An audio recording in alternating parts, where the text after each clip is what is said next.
तो कांट ने पहले ये 3 आधार खड़े किए। अब एक एक आधार में से नॉलेज निकल के जाएगी, तब नॉलेज बनेगी, नहीं तो नॉलेज नहीं होगी वो। तो इसका नाम दिया उन्होंने, इस तीसरी फैकल्टी का नाम दिया उन्होंने ट्रांसेंडेंटल डायलेक्टिक। अब ये ट्रांसेंडेंटल का शब्द जो है ये बड़ा लोगों को चक्कर में डाल देता है।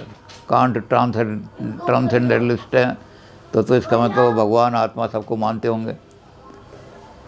तो ट्रांसेंडेंटल का शब्द कांट का सबसे बड़ा ये है कि उन्होंने किताब जो लिखी थी बुढ़ापे में जाके लिखी थी, और बुढ़ापे में फिलॉसफी पढ़ाते पढ़ाते इतने परिपक्व हो गए थे कि अपनी तरफ से उन्होंने टर्में बनानी शुरू कर दी थी। बर्कले वाली बात को भूल गए थे कि think like wise man but talk like ordinary person. अब वो ऑर्डिनरी पर्सन की बजाय सब में ट्रांसेंडेंटल जोड़ते जाओ, transcendental aesthetics, transcendental analytic, transcendental dialect, phenomena, noumena. ये फिनोमिना है और इससे परे कोई नोमिना है। तो पहले मेटाफिजिक्स का शब्द यूज़ होता था, लोग समझते थे कि कोई मेटाफिजिकल एंटिटी, इन्होंने नया नाम कर दिया इसका नोमिना। तो कांट के बारे में यही कहा जाता है कि कांट ने अपनी टर्मिनोलॉजी ऐसी बनाई कि अभी तक बहुत सारे आदमी कांट की फ़िलॉसफी को समझने में बड़ा, इसको व्याख्या करने में बड़ा, ऑर्डिनरी आदमी कांट की व्याख्या नहीं कर सकता। जो कांट की टर्मिनोलॉजी को अच्छी तरह समझेगा, जो क्रिटिक ऑफ प्योर रीज़न को एक एक शब्द को पढ़ेगा उसके, वही कांट की फ़िलॉसफी को समझ सकता है, नहीं तो नहीं समझ सकता। तो अब हम एक एक फैकल्टी को लेते चले माइंड की। सबसे पहली फैकल्टी इन्होंने ली faculty of sensation, transcendental aesthetics. अब एस्थेटिक्स क्यों कहा इसको? उन्होंने कहा कि हमारी ये लाते हैं गेस्टाल्ट साइकोलॉजी, जर्मन साइकोलॉजी को कांट ले आते हैं, गेस्टाल्ट को। हम जब किसी चीज़ को देखते हैं तो कंटिग्यूटी, सिमिलैरिटी और इन चीज़ों को देख करके हम एक होल बना लेते हैं। 3 डंडे अगर रखे हुए हैं, बिल्कुल अलग अलग रखे हुए हैं, जुड़े हुए नहीं है वो, लेकिन वो इस तरह रखे हुए हैं कि एक डंडा इधर को यूँ टेढ़ा रखा हुआ है, एक इधर को रखा हुआ है, एक इधर को रखा हुआ है, तो हमारा माइंड तुरंत ही कहेगा ट्रायंगल है ये बनी हुई। फिर देखेंगे नहीं जगह खाली है तो कहेंगे ट्रायंगुलर फिगर, ट्रायंगल नहीं तो कम से कम ट्रायंगुलर तो कहेंगे। तो माइंड के अंदर ये फैकल्टी है, जब किसी चीज़ को मीनिंग अटैच करता है तो कुछ चीज़ें तो वो मेमोरी से लाता है, मेमोरी से लाएगा तभी तो मीनिंग अटैच करेगा। कि ऐसी क्वालिटीज़ को जब मैंने देखा था तो वो क्वालिटीज़ आम कहलाती थीं। तो अब ये दोबारा वही सेंसेशन आ रहे हैं, इस तरह के सेंसेशन है, तो एक मेमोरी के द्वारा इनको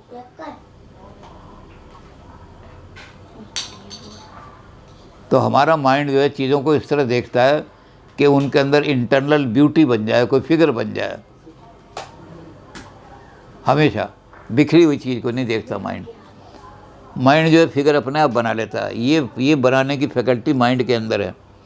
और ये कब बनाता है?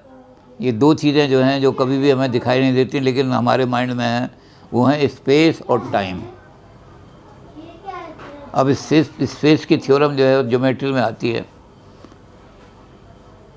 स्पेस को अगर जानना चाहते हैं हम स्पेस क्या है, तो पहले हमें 2 चीज़ें और करनी पड़ेंगी, 2 चीज़ों को और एक्सप्लेन करना पड़ेगा, तब हम इसको समझ सकते हैं कि स्पेस टाइम माइंड के अंदर कैसे हैं। तो उसके लिए कांट ने जजमेंट के 2 तरह के जजमेंट बनाए। प्रोपोजिशंस जिनको कहते हैं, प्रोपोजिशन का मतलब प्रतिज्ञप्तियाँ।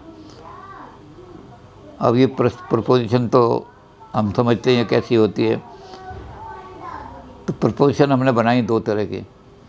कांट ने, अब तक ये बनती नहीं, जानते तो सब थे कि हैं, लेकिन कांट ने इनको नाम दे करके अलग अलग 2 हिस्सों में बांट दिया। एक को उन्होंने दे दिया एनालिटिक और एक को उन्होंने कह दिया सिंथेटिक। जो आइडिया वाले लोग हैं, जो आइडिया जिन्होंने बनाए हैं, वो एक ही लॉ पर काम करते हैं, लॉ ऑफ आइडेंटिटी। और लॉ ऑफ आइडेंटिटी जो है वो ए प्रियोरी है। ए प्रियोरी का मतलब उसको सिद्ध करने के लिए किसी अनुभव की ज़रूरत नहीं है। वो लॉ ऑफ आइडेंटिटी क्या है? ए इज़ ए, कुर्सी इज़ कुर्सी, मेज़ इज़ मेज़। इसके लिए हमें अनुभव की ज़रूरत नहीं है। अंधा आदमी भी होगा, उसको कहोगे खीर खीर है, तो कहेगा इसमें नई बात क्या कह दिया आपने। एनालिटिकल पोजीशन कोई भी, एनालिटिकल प्रपोजिशन कोई भी नॉलेज नहीं देती, सिर्फ वो रिपीट करती है। और उसमें जो प्रेडिकेट है वो सब्जेक्ट के अंदर से निकल आता है। Triangle is a three sided figure, a three sided figure is a triangle. Subject की जगह प्रेडिकेट को रख दो, प्रेडिकेट की जगह सब्जेक्ट को रख दो, कोई मीनिंग पे अंतर नहीं पड़ेगा। लेकिन दूसरी चीज़ जो नई आपको नॉलेज दे रही है, वो नॉलेज कहाँ से मिलेगी? एक्सपीरियंस से। रोज़ इज़ रेड। अब रोज़ के बारे में हमें एक नई नॉलेज मिल गई। हमने अब तक गुलाब जो देखा था वो गुलाबी रंग का देखा था, लाल रंग का गुलाब हमने देखा नहीं था। अब आज हमें लाल रंग का, तो हमने कहा रोज़ इज़ रेड, तो रेडनेस जो नई क्वालिटी है वो हमें मिल गई, उसको हमने गुलाब के साथ जोड़ दिया। किस बात, किस आधार पर जोड़ा? अनुभव के आधार पर। इसको हम ऐसे नहीं कह सकते कि प्रेडिकेट सब्जेक्ट के अंदर से निकला है, क्योंकि अगर अंदर से निकलता तो इसको ऐसा रख दो, रेड इज़ रोड, ये हो ही नहीं सकता। क्रोज आर ब्लैक, तो ये नहीं कर सकते, ब्लैक थिंग इज़ क्रो। तो जो हमें बाह्य जगत का ज्ञान देती हैं उनको कांट ने कहा सिंथेटिक प्रोपोजिशन। ये अंदर से नहीं निकलती, सब्जेक्ट के अंदर से, ये कोई चीज़ सब्जेक्ट में नई जोड़ती हैं बाहर से। तो सिंथेटिक प्रोपोजिशन और एनालिटिक प्रोपोजिशन दो हैं। अब जो दिक्कत थी ह्यूम की वो ये थी कि क्या सिंथेटिक प्रोपोजिशन भी उतनी एक्यूरेट होती हैं जितनी एनालिटिक ए प्रायोरी होती हैं। ए प्रायोरी तो हमेशा ठीक रहेगी, सत्य रहेगी। वैसे तो कांट ने भी एक दिखाया उसको, ह्यूम को।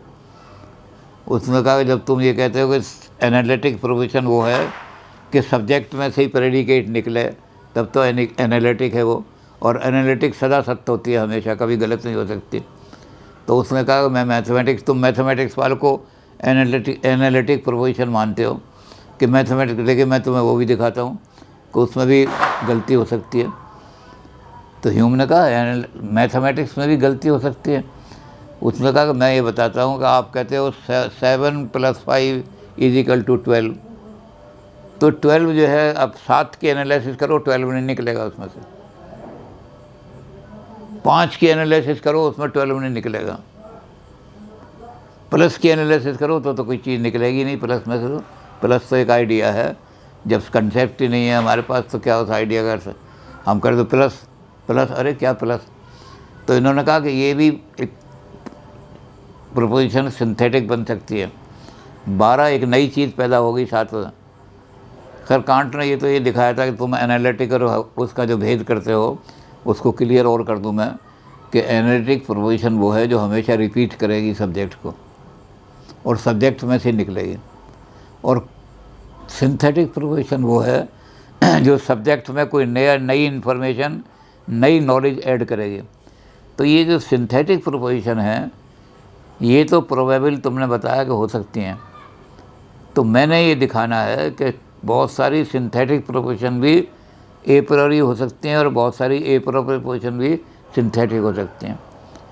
तो कांट की नॉलेज का जो है वो क्या है, प्रॉब्लम ऑफ कांट क्या है। अब यहाँ से प्रॉब्लम शुरू होती है। कांट की प्रॉब्लम ये है कि क्या ए प्रायोरी प्रोपोजिशन भी सिंथेटिक हो सकती हैं या सिंथेटिक प्रोपोजिशन भी। तो कांट ने अपने कहा कि मेरी नॉलेज की थ्योरी इस बात पर चलेगी। मैंने उनको क्रिटिसाइज़ तो कर दिया और क्रिटिसाइज़ करके कह दिया परसेप्ट और कंसेप्ट जब दोनों मिलेंगे तब नॉलेज बनेगी।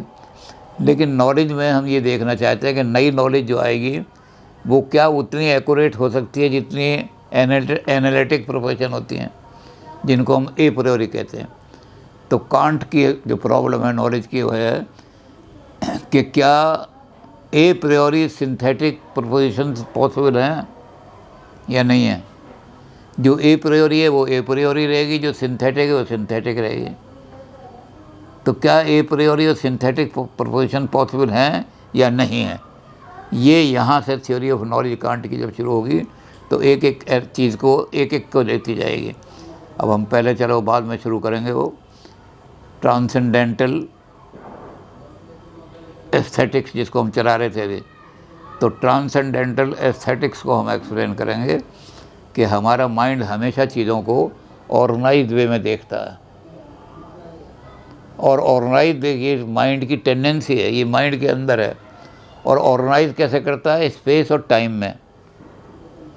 स्पेस में कंटिग्यूटी देखेगा, अगर दो चीज़ों में बिल्कुल निकटता है, एक फूल यहाँ रखा है, एक फूल यहाँ रखा है और एक फूल वहाँ रखा है, तो हम इस फूल को इसके साथ जोड़ेंगे, ये फूल एक से इनका जोड़ा बना लेंगे, उसका नहीं बनाएंगे जो दूर रखा है। और सिमिलरिटी होगी तो ये फूल और वो फूल सिमिलर है, तो सिमिलरिटी तो हम ये सोचेंगे कि इसके साथ जोड़ा बनाऊं, ये तो कंटिग्यूअस है, या वो सिमिलर के साथ जुड़ा हुआ। तो माइंड फिर इसमें से देखेगा, जैसे ये बने हुए हैं हमारे, कि माइंड कहेगा इसका जोड़ा इसके साथ बनेगा, एक को छोड़ के एक, एक को छोड़ के एक, एक को छोड़ के एक, एक को छोड़, ये ट्रांसेंडेंटल एस्थेटिक बन जाएगी। और यहाँ सिमिलरिटी के आधार पर कहेगा कि इन पट्टियों को इस तरह मत देखो, इस तरह देखो। आपको जब इस पट्टी को देखोगे तो ये भी ये सारे सिमिलरिटी है इनमें, तो हम कहेंगे ये एक ही पट्टी है। तो ये सिमिलरिटी वगैरह किस चीज़ में देखे, स्पेस में। स्पेस को बाहर से कभी नहीं देखा जा सकता, स्पेस तो माइंड की अपनी फैकल्टी है। तो जो चीज़ स्पेस के अंदर में आती है, कंटिग्यूटी होगी, सिमिलरिटी होगी, तो हम उनको जोड़ा बना लेंगे और फिर जोड़ा बना के चीज़ों को उसी तरह देखेंगे कि ये पट्टी अलग है, ये पट्टी अलग है, ये पट्टी अलग है, क्योंकि सिमिलरिटी के हिसाब से ऑर्गेनाइज करेंगे हम इनको। तो इसको सेंसेशन को हम और ज़रा बढ़ाएंगे थोड़ा सा, और तीनों फैकल्टियों के पास हम पहुंचने की कोशिश करेंगे।